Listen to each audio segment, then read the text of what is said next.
Hey guys, I wanted to take the time to walk you through a solution I came up with for a concealed piston door. Now I got a little stuck with this and couldn't find any specific help online, so hopefully this video will help out people struggling with a similar problem in the future. Now I wanted a hidden entrance to my underground base. Using a simple lever, simple on-off would have been easy enough, but the door would have remained open for as long as I was still in the base.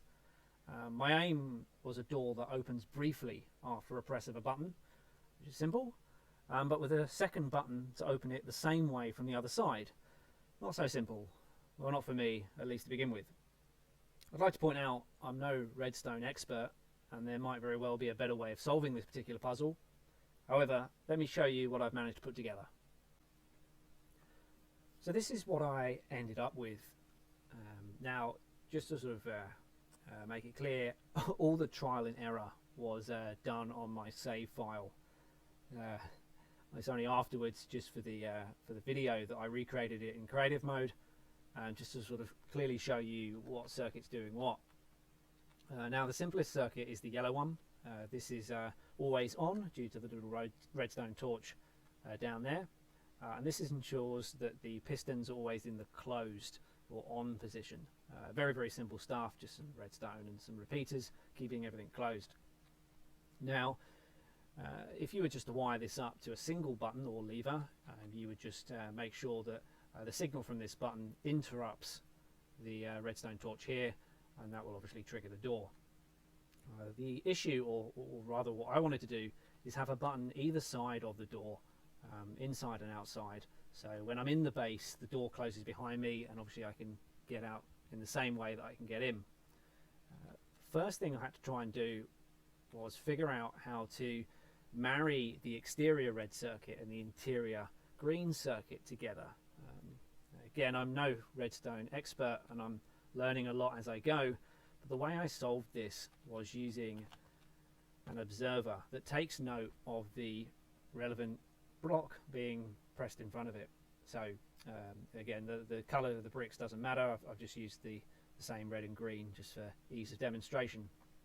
So to put it into practice, when the button here is pressed, the green brick is pushed in front of the observer and the piston doors open. Now originally when I did this it seemed to work before the blue circuit was added, but the signal from the observer was so brief that the door opened and closed so quickly that you just couldn't use it, couldn't get through in time. And this is the bit where I couldn't really find the help needed online, probably just not looking in the right place, not knowing the right words to search for.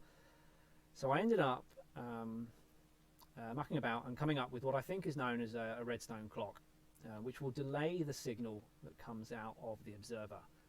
Logic is when it goes into one comparator, it comes in at signal strength 16, comes to this one 15, 14, and it means the brief tick from the observer is sort of lengthened and the door ends up staying open for long enough for you to get through. Now the only other thing I want to note here is the redstone repeater just after the observer there. For reasons lost to me, I'm sure someone can explain why, it only seemed to work when it was clicked over to its final position.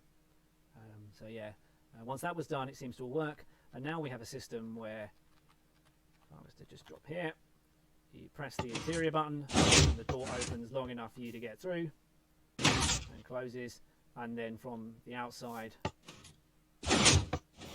same thing. There we go then. So yeah, pretty happy with all that. It was a big relief when I finally got it to work. So let me show you in practice how it looks on my own save file. So this is my actual save file.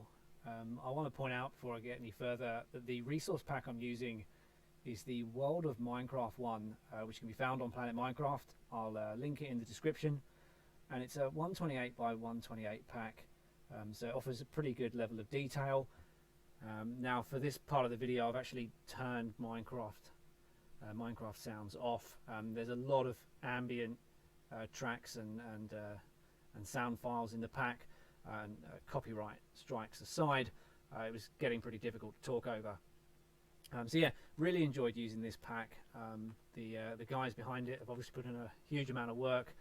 They've skinned various Minecraft mobs to resemble the equivalent critters in World of Warcraft, and again, as I said, they've even gone so far as to include the sound files in the pack as well. So you know, the zombies in this sound like World of Warcraft zombies, and occasionally you might get, say, Eversong Woods play as you're walking about, which is yeah, it's great. Brings me right back.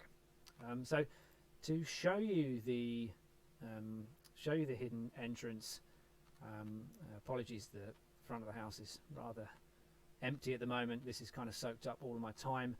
So at first glance, nothing really stands out, but you've got this little button here on the bookcase. I like to think of it as a loose book, which will open the entranceway here to the chamber behind it. Now, this is where I had planned on keeping all the diamond armor I'm not going to get.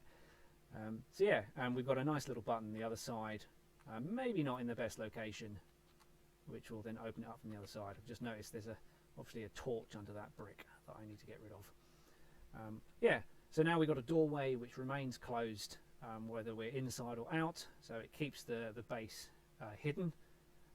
And as I said earlier on, there was a lot of trial and error with this, so I've kept the trap door here to check on the circuitry. So this green circuit here, this is coming from the other side of the bookcase. I've got the button. This live circuit we're treading on, this is what's powering the pistons closed. So they're the two pistons beneath the door. That side goes off to the two on the left, and that side goes off to the two on the right. Just beneath us, we've got the red circuit coming from the button inside the base. So yeah, depending on which button you press, will push the right coloured brick in front of the observer. And then obviously this blue circuit here, this is the redstone clock, which will lengthen the pulse that comes out of the observer, which means this redstone torch is off for longer, which in turn means the door is open long enough for you to get through. So yeah, pretty happy with how it's all turned out. It was a long process. So yeah, hopefully you guys like the video. Hopefully it's sort of Garden's in the way. Hopefully it gives other people in a similar position sort of tips and tricks. Yeah, so yeah, again, not entirely sure if I'm going to be doing any more of these videos. I've been playing Minecraft for ages, since sort of like it was in the early stages, but I've never really spent any time sort of learning redstone. So yeah, maybe as I sort of start, you know, playing around with it a bit more, you might get a few more videos out of me. If you've got sort of suggestions, again, there's probably easier ways of doing this. Do let me know in the comment section.